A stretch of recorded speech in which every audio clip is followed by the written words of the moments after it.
vamos a la segunda parte. Bueno, yo les cuento una... No, pero- ¿Qué cosa? Ah, no hay problema.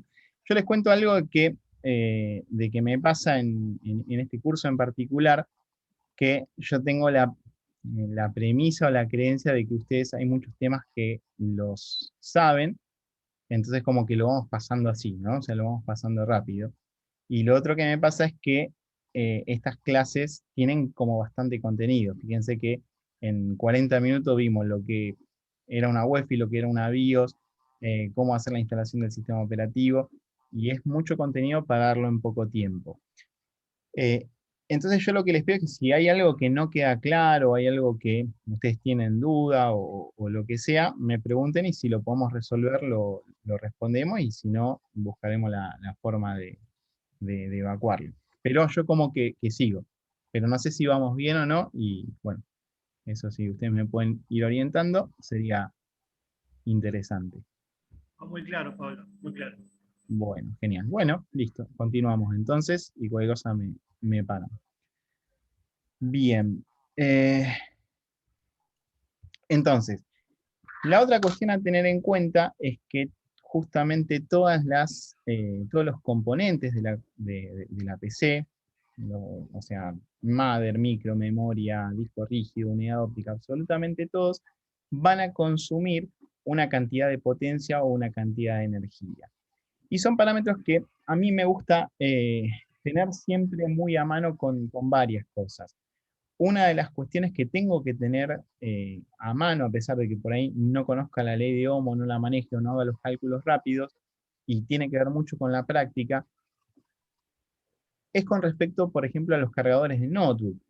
Es decir, yo tengo un cargador de notebook, o sea, miro la ficha y como que no tengo que enchufarlo directamente. Ahí yo tendría que estar mirando, bueno, a ver, me fijo en la etiqueta de abajo. Bueno, esta notebook soporta 19 volts y soporta 3,42 amperes. Agarro el cargador. Ah, este cargador tiene 19 volts y tiene 3,42 amperes. Perfecto, pueden ir. Sí, no hace falta que yo me acuerde la ley de Ohm de memoria o el cálculo de potencia, pero sí tener en cuenta las compatibilidades. Pasa mucho con las netbooks. Las netbooks utilizan 19 volts y 2,1 amperes. Y las notebooks utilizan el mismo voltaje, es decir, la misma tensión, 19 volts, pero utilizan otra cantidad de corriente, utilizan 3,42 por lo general. ¿Sí? Puede variar de notebook a notebook. Pero son parámetros que como instructores o como técnicos o como recibidos del IT Essential, sería bueno que podamos manejar y nunca quemar una notebook porque le pusimos un voltaje que no era. Lo mismo se aplica a una IO, que recién decía Gabriel que tenía una IO. Se puede aplicar a algún monitor. Muchas veces pasa, los monitores LG traen fuente externa, como la fuente de las notebooks, y uno ve el conector, el pin amarillo, y dale que lo enchufamos, o sea, no hay problema. Eso me parece importante detenernos y trabajar justamente con eso. Belén, no hay problema. Suerte con tu mamá que se va a vacunar. Así que esto que está grabándose, si después lo querés ver, pero estamos trabajando sobre lo que hay en el contenido. ¿Sí? Buenísimo. Después seguramente voy a ver el video si veo el final de la Dale, clase. perfecto. Saludos a todos. Nos vemos. Chau, chau. Chao, hasta luego. Ahí se unió Gladys también. Chao, Y vamos a continuar. saludos. Bueno, un tip más que a mí me interesa, que me interesa bastante, es que cuando yo quiero justamente armar una computadora y saber, digamos, o sea, qué componentes voy a trabajar, se utiliza mucho lo que se conoce como calculadora de PCU, que PCU es el acrónimo en inglés de fuente de alimentación, ¿no? Lo que sería Power Supply Unit o unidad de poder o fuente de poder, ¿sí? Entonces, la calculadora de PCU me permite saber qué consumo o qué potencia van a tener los dispositivos que yo conecte a una PC.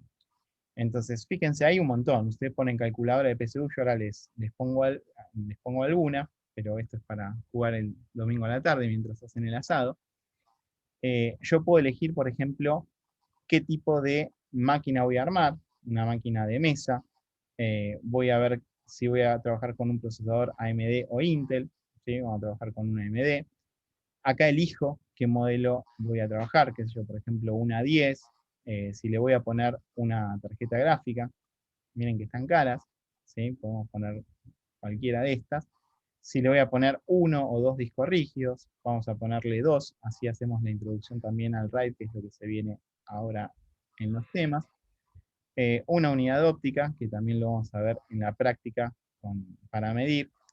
Bueno, y estas cuestiones. Entonces, fíjense que a partir de calcular, ¿sí? A partir de calcular justamente, me dice que yo voy a estar consumiendo con esos dispositivos 443 watts. Y nunca me tengo que quedar corto. Es decir, que yo tendría que irme a alguna fuente que tenga un poco más de potencia por las dudas, ¿sí? Por ejemplo, miren, acá tenemos una fuente que sería de 600 watts. Esta estaría bien, porque yo voy a consumir 443 de potencia, voy al chino, me compro una manteca con dulce de leche y una fuente de alimentación y ya la traigo para poder armar mi computadora. Y siempre estar un poquito holgado. ¿Por qué digo un poquito holgado? Porque si en algún momento agrego un disco más, agrego otra placa de video, un procesador más potente, o actualizo, ¿sí? La fuente no va a pasar de moda. Fíjense que el modelo ATX se mantiene ya hace muchísimos, muchísimos años. Puede evolucionar versión 1, versión 2, versión 3, pero vamos a tener la fuente disponible. Esto se los anoto en el board que estamos trabajando y después se los enviamos con Gabriel, la calculadora de PSU, y es un detallito nomás. Bien, vamos a continuar acá. Ahí vamos. Bueno, cuestiones a tener en cuenta con la fuente de alimentación y con el voltaje de corriente alterna de red.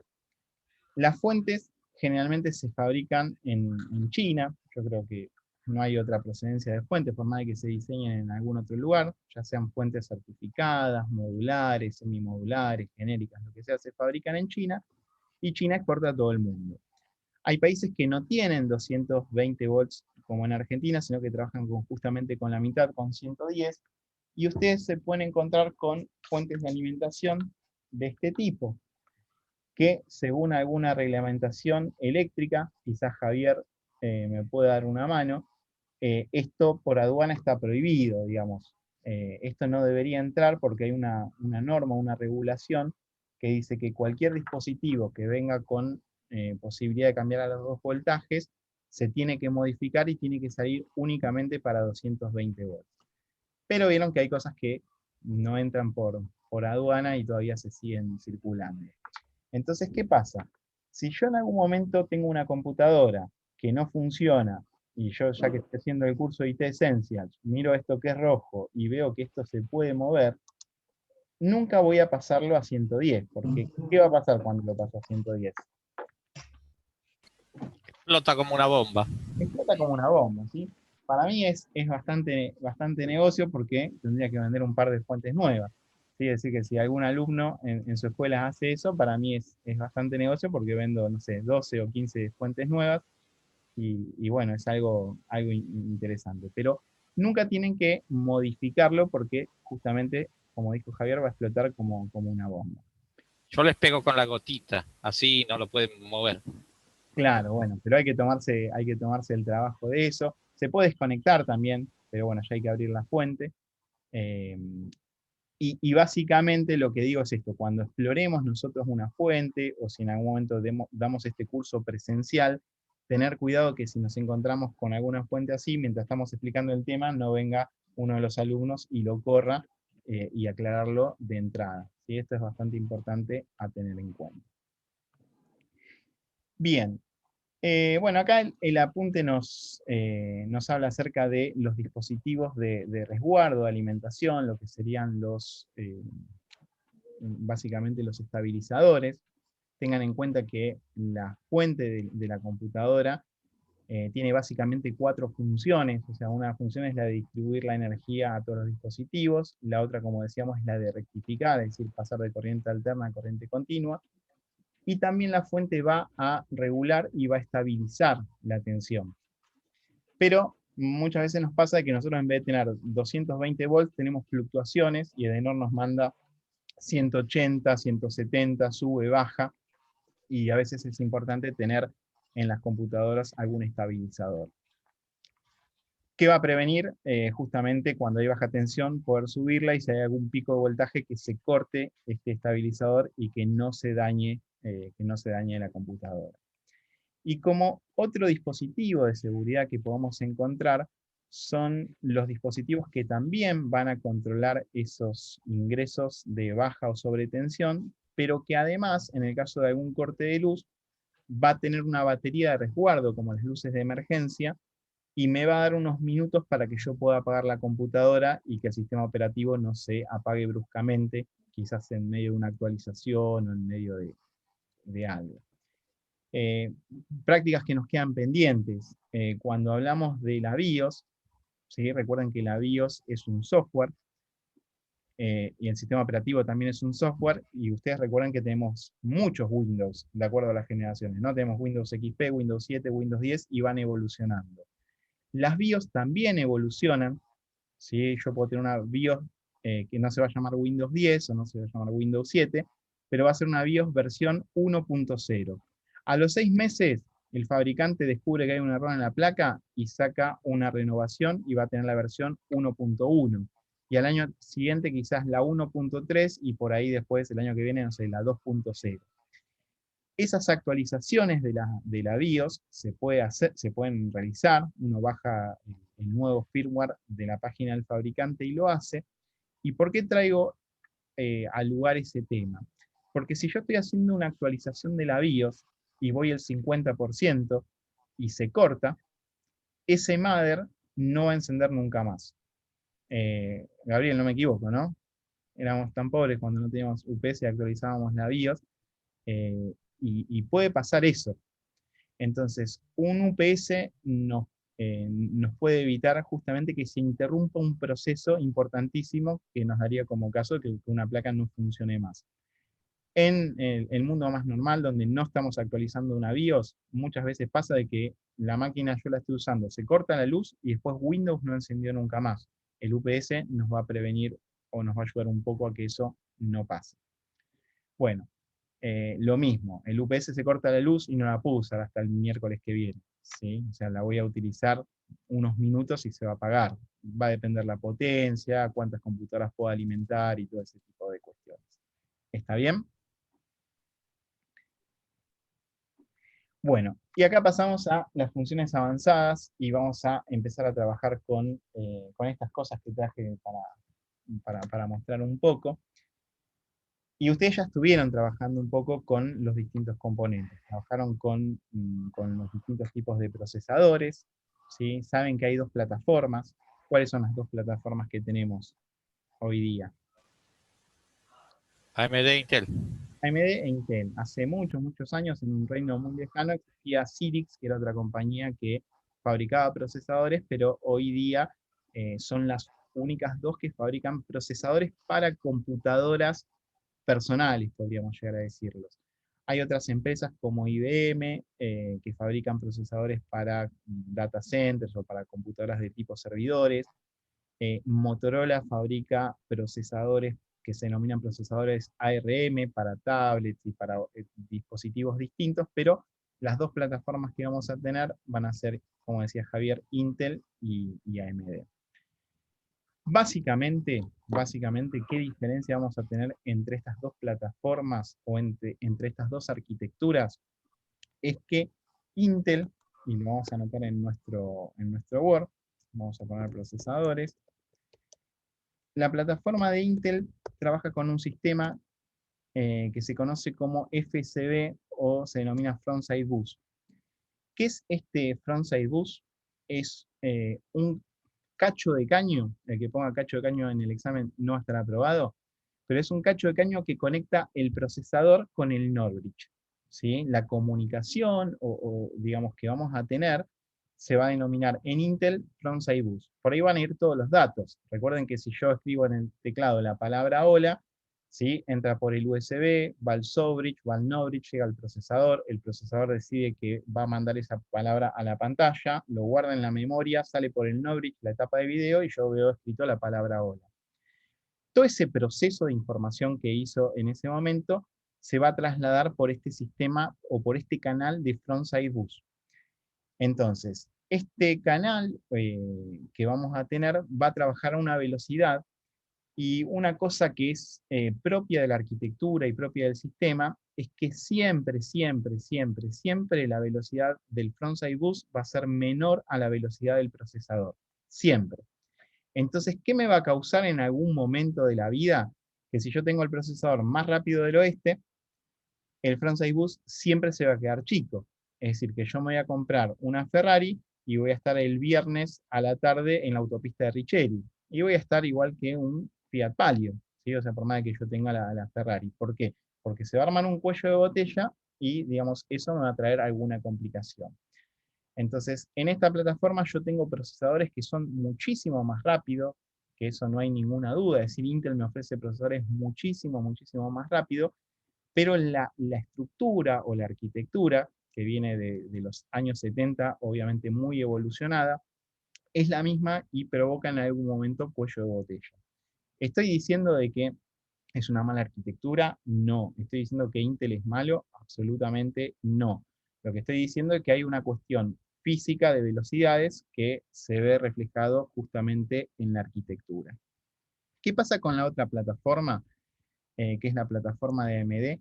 AMD trabaja con un sistema que se conoce como Hypertransport.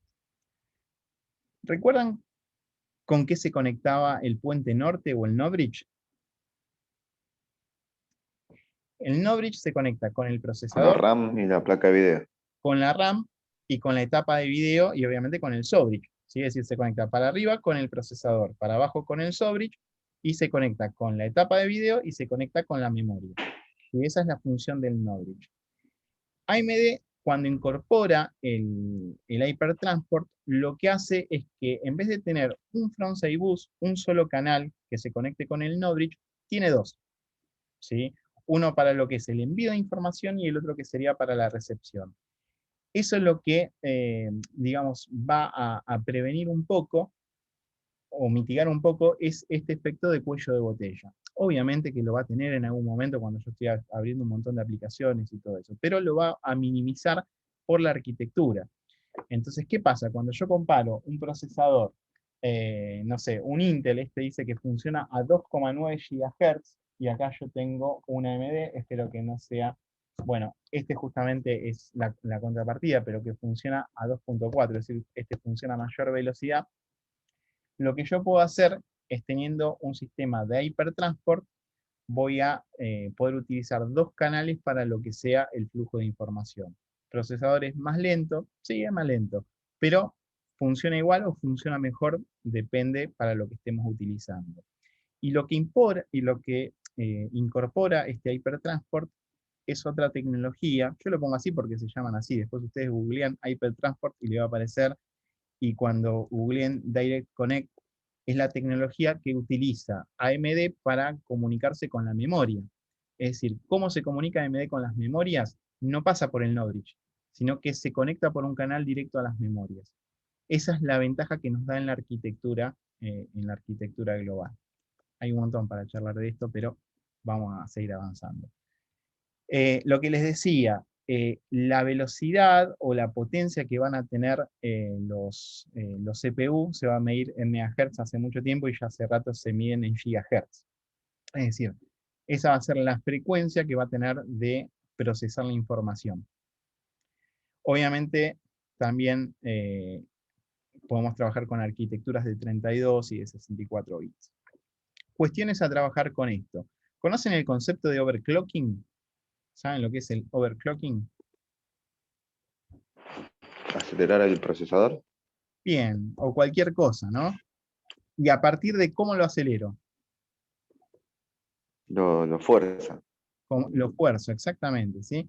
Yo lo que hago es forzar por software, ¿sí? Es decir, utilizo algún software para poder llevar al máximo bueno, la frecuencia podría llegar a ser, puedo manejar latencias de memoria, digamos, hay varias cuestiones que puedo llegar a modificar. Obviamente que eso produce más calor, o sea, como cualquier elemento electrónico, mientras más cosas vayan pasando en ese elemento electrónico, la temperatura va a aumentar, y es algo que yo tengo que tener en cuenta. ¿Sí? Entonces cuando digan, che, hay un software que te hace la máquina funcione más rápido, sí, está perfecto, pero ¿qué consecuencia me puede llegar a traer? Y levanta temperatura. Entonces por ahí no me alcanza con el ventilador estándar o el ventilador original, y tendría que visualizar otras opciones. Bueno, cuestiones más bien técnicas con respecto a los núcleos. También hay que tener en cuenta cuestiones con respecto a lo que se conocen como hilos de los procesadores, pero originalmente yo tenía procesadores que, tengan en cuenta que un procesador es un circuito integrado que tiene millones de transistores y millones de conexiones internas.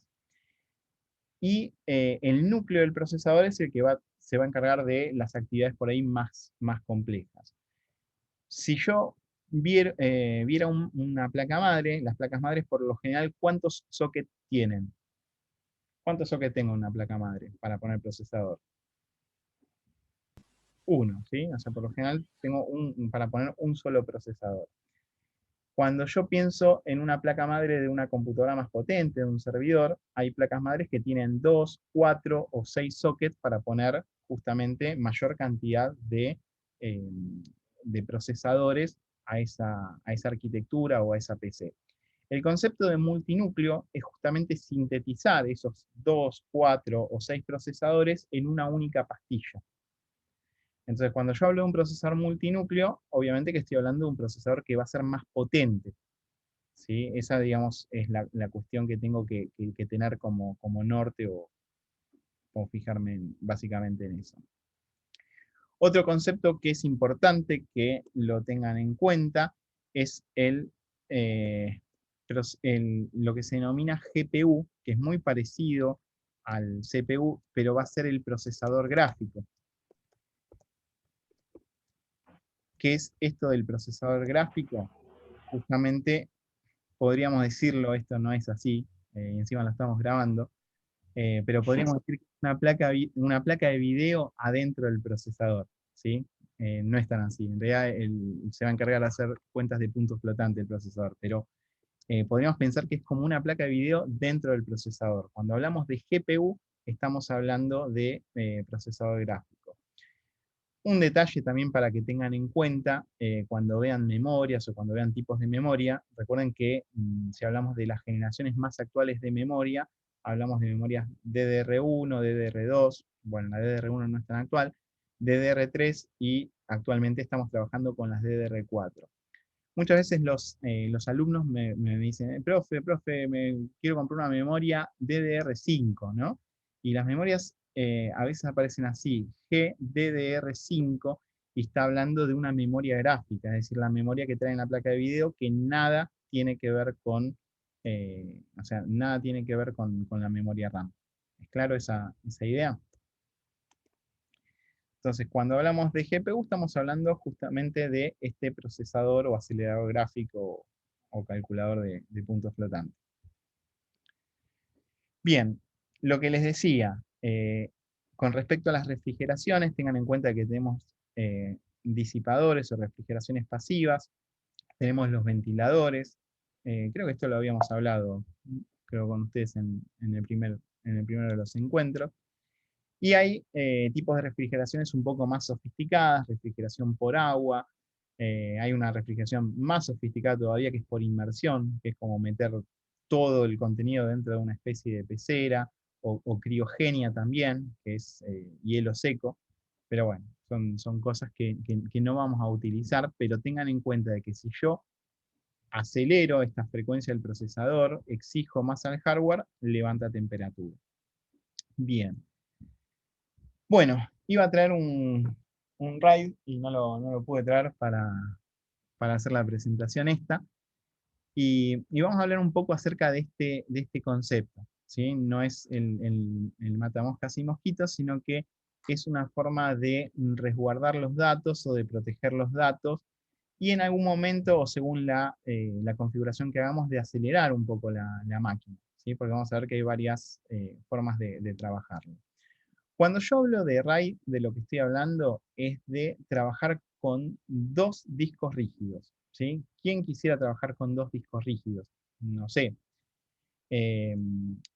Una empresa quizás, ¿sí? Una empresa que tiene, digamos, mucha información, uno tiene que tener en cuenta que los discos son unidades de almacenamiento y son unidades que pueden dejar de funcionar, ¿sí? Como deja de funcionar una lamparita del porche de nuestra casa o del garage, ¿sí? O sea, cualquier componente electrónico puede dejar de funcionar.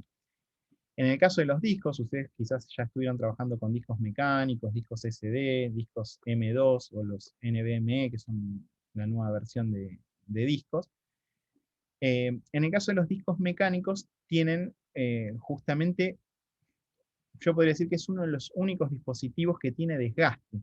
¿Por qué? Porque tiene rodamiento mecánico, tiene un motor, tiene, digamos, un cabezal, digamos, tiene un plato que está girando constantemente.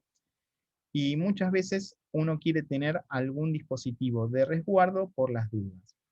Entonces, acá aparece este concepto de RAID, y que hay varias configuraciones, lo que sería el segmentado, lo que sería la duplicación. Muchas veces esta duplicación es la que se utiliza en empresas para tener un segundo disco.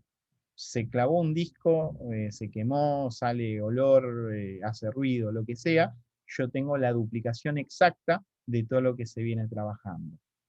Vamos a tener RAID en una computadora de las casas y no sé, según que estemos trabajando. Pero, ¿quién cree que o sea, cuando yo pongo 2 discos y los configuro para que se dupliquen, ¿quién cree que va a tener la capacidad de generar esa duplicación de discos? ¿Quién va a manejar esa duplicación de disco o quién va a manejar este RAID? ¿Quién se les ocurre? Que estuvimos trabajando hace un rato cuando iniciamos. El bus. El bus en No. el caso de la comunicación, ¿sí? El bus de datos va a ser en el caso de la comunicación, eso es totalmente cierto. Pero ¿quién se va a encargar de hacer o una duplicación o un segmentado de discos? ¿Sí? Cuando yo pongo, o sea, ¿La que captura, la tarjeta captura?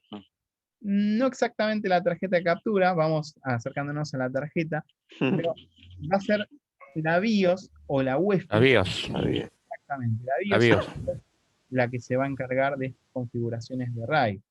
Es decir, que yo tengo que asegurarme que la placa madre que tengo y la BIOS que tiene esa placa madre pueda tener estas configuraciones. Quizás RAID 1 y RAID 0 ya por default lo están trayendo todos, pero si quisiera hacer otro tipo de configuraciones en una placa madre de PC de escritorio, en un H110, no lo podría llegar a hacer.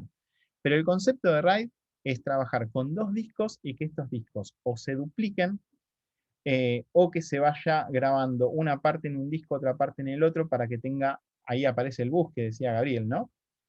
No, Javier. Bueno, alguien dijo el bus.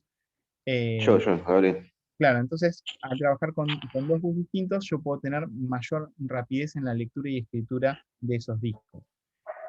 Pero básicamente tiene que ver con ese concepto. Eso es lo que podemos denominar como RAID. Se maneja desde la BIOS, se configura desde la BIOS, y según cómo lo trabaje, fíjense que acá están las normas o el nivel de RAID que vaya a ser, lo toma como duplicación o como fragmentación, y básicamente tengo las distintas configuraciones y dependen, sí o sí, dependen de la BIOS. Bueno, yo no sé cómo vienen de tiempo ustedes, pero a mí me gustaría terminar esta parte teórica y me gustaría al menos poder hacer un poquitito de práctica. Si se nos acaba el tiempo, ¿nos podremos conectar 10 o 12 minutos más? Si pueden. Sí, sí, Yo sí puedo. Bueno, si yo pueden, también. porque estoy viendo que no vamos a llegar. Eh, Ya lo sabía desde el principio. Bueno, esta cuestión de los puertos antiguos, ¿sí? El game port, no sé si lo están visualizando ahí. Bueno, los puertos jack de audio, los PC2, toda esta cuestión a tener en cuenta. Después lo van leyendo. Todas las conexiones nuevas de video, el Thunderbolt, el DVI, los puertos tipo C, el clásico VGA. ¿Sí? Son dispositivos que nos van a permitir conectar monitores y proyectores. las distintas generaciones y los distintos tipos de USB, esto que tenemos acá arriba es un USB del tipo A, y fíjense que tenemos distintas generaciones a distintas velocidades de transferencia, básicamente. Tengan en cuenta que los puertos son puertos de transferencia. Los mini USB, los micro USB, estas conexiones. Esta es bastante utilizada en las impresoras porque es un USB del tipo B. Acá tenemos lo que sería el tipo C, que son las nuevas conexiones de los teléfonos celulares, pero el USB tipo C es un puerto muy, muy versátil, es decir, me permite cargar una computadora, me permite transferir datos a una computadora, me permite pasar datos a una pantalla, ¿sí? Tengan en cuenta que es bastante, bastante versátil. Y acá abajo tenemos el Lightning, que es el cargador de los iPhone. Bueno, más conexiones, ¿sí? Lo que sería el SATA Power y lo que sería el SATA de datos. Acá tenemos una conexión de eSATA, que es un external o digamos una conexión también de disco, pero externa, que lo podemos encontrar en el back panel de las placas madres, ¿sí? También para transferir información. Bueno, tipos de cables de conexión, el viejo RJ11 para los teléfonos o para los modems de 56K, que por suerte no existen más. Acá tenemos cables UTP categoría 5, o por lo menos le decimos UTP. Son cables normados con 4 pares de colores. Tengan en cuenta que los colores indican si transmiten o no datos, y según la categoría también eso puede llegar a cambiar. Bueno, en algún momento he armado redes con cable coaxil, pero eso va a revelar un poco mi edad, así que esto lo pasamos medio rápido. Bueno, y conexiones de cables bastante antiguos, ¿sí? Estos cables que se denominan también Centronic, los podemos encontrar acá. Los cables para unidades de discos rígidos SCSI, que son discos que no son ni IDE ni SATA, tienen otro tipo de conexión. Y esta conexión IDE para los discos y unidades ópticas antiguas. Tiene 40 pines, había de 40 y 80 hilos, pero todo esto es tecnología que ya, salvo en alguna máquina que encontremos en un ropero guardada, no la vamos a encontrar. Bueno, esto es para leer un poco, características de los monitores, la resolución que vamos a encontrar. Ayer estaba en una charla y me estaban diciendo que los monitores LED ya dejan de estar. Ahora hay una nueva tecnología que se denomina de nanotubos, es decir, esto empieza a avanzar, o sea, muy, muy rápido. Este tipo de configuraciones, no sé si ustedes lo ven algo raro, pero después van a trabajar un poco acerca de computadoras con mayor potencia o menor potencia. Mucha gente que hace diseño necesita trabajar con 2 o 3 monitores para, no sé, editar videos, editar imágenes. Mucha gente del segmento de juegos, del segmento gamers, utiliza también varios monitores. Hay mucha configuración, hay mucho para hablar acerca de esto, tecnología Hfinity, Crossfire, doble Crossfire, SLI, digamos, hay un montón para trabajar de esto. Bueno, y acá empezamos un poco acerca de esta cuestión de un poco la práctica que tenía en mente, pero bueno, vamos a ver hasta dónde llegamos, que tiene que ver con las actualizaciones de cosas, ¿no? Como con las actualizaciones de la PC. ¿Qué sucede si, por ejemplo, yo tengo una computadora que está andando perfecto y de un día para otro deja de funcionar la placa madre? ¿Sí? Yo ya sé que la falla está en la placa madre y tengo que modificar la placa madre. ¿Saben si existe algún tipo de problema para reemplazar la placa madre? No sé si es clara mi pregunta. Digo, si yo tengo un auto y se me rompe una rueda, yo voy a una gomería y le digo, bueno, me das una rueda y la reemplazo y no tengo ningún problema y sigo funcionando. Ahora, si tuviese que cambiar una placa madre, ¿podría tener algún inconveniente? Sí, ¿Cuál? y tengo que ver que sea compatible con la que estoy reemplazando. Bien, tengo que ver que sea compatible. Y lo que va a pasar seguramente, y lo que pasa, es que no va a ser compatible. ¿Por qué? Porque todo lo que tenga que ver con cuestiones de informática, cada un trimestre se va actualizando. Entonces, un mother que se producía hace 2 años, hoy no se está produciendo y no hay stock. Entonces, ¿qué es lo que pasa? O yo tengo que salir a buscar un madre usado para buscar esa compatibilidad, o si no, ¿cuál sería mi solución ante eso? Cambió todo. Tengo que cambiar todo, ¿sí? O sea, tengo que generar bastante dinero, porque ahora están bastante costosas las computadoras. Tengo que cambiar todo. O sea, no me queda otra. Y yo digo, bueno, ¿y puedo usar la fuente? Y no sé, porque ahora vimos que la fuente tiene una potencia. Si yo tenía una de 400 y ahora me voy a comprar un procesador que consume 500 o 443 y no me va a alcanzar. Y puedo dejar el gabinete y bueno, sí, hoy conviene dejar el gabinete, lo dejo igual, pero me empiezo a desesperar porque justamente tiene que ver con esta compatibilidad de cosas. Y ahí tengo que empezar justamente a ver las dos plataformas que hablábamos hace un rato. Esto, ¿qué voy a actualizar? ¿Voy a ir para el lado de Intel? ¿Voy a ir para el lado de AMD?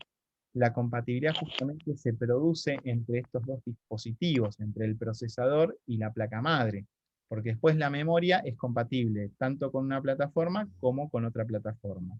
Pero estos dos componentes de base, que serían la placa madre y el procesador, tienen que sí o sí ser compatibles entre sí. Cuestiones muy básicas, ¿sí? Cuestiones muy básicas. Cuando yo trabajo con la plataforma Intel, no, para acá. Cuando yo trabajo con la plataforma Intel, si se visualiza ahí, fíjense que el socket o el zócalo del procesador es el que tiene los conectores o es el que tiene los pines, ¿sí? ¿Alguien se acuerda cómo se llama este tipo de socket? Que empieza LGA. LGA, exactamente. Y los otros tipos de socket, que son de la otra plataforma, son los que se denominan PGA. Es decir, si yo agarro la otra placa madre de la otra plataforma, fíjense que hay cosas que va a tener en común, va a tener los chips, va a tener cosas, pero básicamente, ¿con qué me voy a encontrar? Con que el socket es igual. No, ¿sí? No es igual. No. Es un socket de tipo PGA. ¿Sí? Estas son cuestiones que yo tengo que tener en cuenta con respecto a la diferencia de plataformas. Ahora, ¿todos los PGA van a ser iguales? No. ¿Todos los LGA van a ser iguales? Tampoco. Y ahí es donde se empieza a producir justamente la cuestión de la compatibilidad. Bueno, acá nos hace los pasos para trabajar. Tenemos un simulador bastante lindo para ver, pero bueno, se nos vuela un poco el tiempo. Acá nos indica cómo hacer esta actualización del CPU. Acá fíjense que tenemos un sistema de LGA justamente.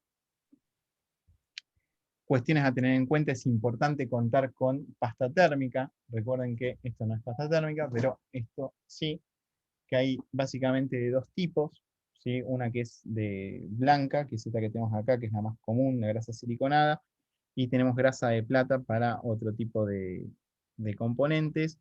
Y también tengan en cuenta que cuando arman una máquina nueva, la máquina nueva ya viene incluido con una almohadilla térmica que se denomina thermal pad, ¿sí? Como una curita que tiene pegada abajo, y eso actúa como con la acción de la pasta térmica. Bien. Bueno, acá habla un poco acerca de poner algún segundo o tercer disco en la computadora para aumentar espacio, para aumentar velocidad.